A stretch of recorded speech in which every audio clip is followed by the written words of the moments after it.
We started the morning at Karnak Temple, which isn't so much a temple as it is an entire neighborhood of sacred spaces. Spanning over 100 hectares, Karnak is one of the largest religious complexes ever constructed, and it evolved over more than 2,000 years. The temple has three main precincts. The central one dedicated to Amun-Ra, king of the gods who was formed by the fusion of the gods Amun and Ra. A southern one to Mut, Amun's wife, and a northern one to Mantu, a falcon-headed war god who clearly skipped leg day because his precinct is the smallest. In the central precinct, we entered the famed Hypostyle Hall, where 134 gigantic columns tower overhead like a petrified forest. 12 of these columns feature open papyrus capitals, symbolizing Upper Egypt in full bloom, while the remaining 122 have closed buds.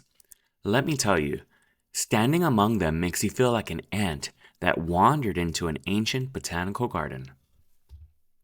One of the highlights was the Temple of Ramesses III, which features 20 Osiris statues. These statues represent the god Osiris, the god of the afterlife, resurrection, and all things spooky, yet regal. And they show Ramses III in classic mummified chic mode. We also passed by the festival hall of Thutmose III, a sort of ancient conference center where the pharaoh could host royal events and display his military victories. Thutmose III also built a pair of obelisks here. One now resides in Istanbul, while its twin was tragically lost to history. While exploring the site, you might hear tour guides mention that Alexander the Great commissioned this shrine. In reality, the famous pink granite sanctuary at the heart of Karnak is frequently misattributed to him. While Alexander did order a sweeping restoration of decaying New Kingdom sanctuaries across Thebes, he died suddenly in 323 BC, long before physical construction could even begin. The granite pavilion we see today was ultimately commissioned, built, and inscribed under his half-brother and successor, Philip Aridaeus.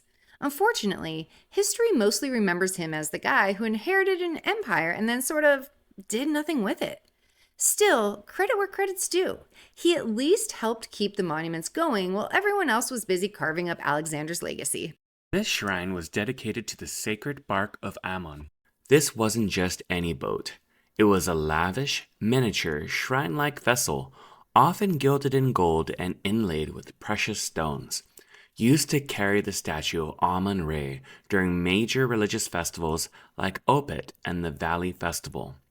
Priests would shoulder the bark on poles and parade it through grand processions, symbolizing the god's divine presence and cosmic authority.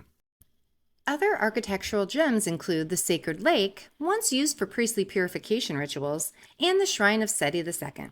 Together, they show just how much this complex evolved as one pharaoh after another added their personal flair, turning Karnak into ancient Egypt's ultimate version of home improvement. Everywhere you look, history is layered.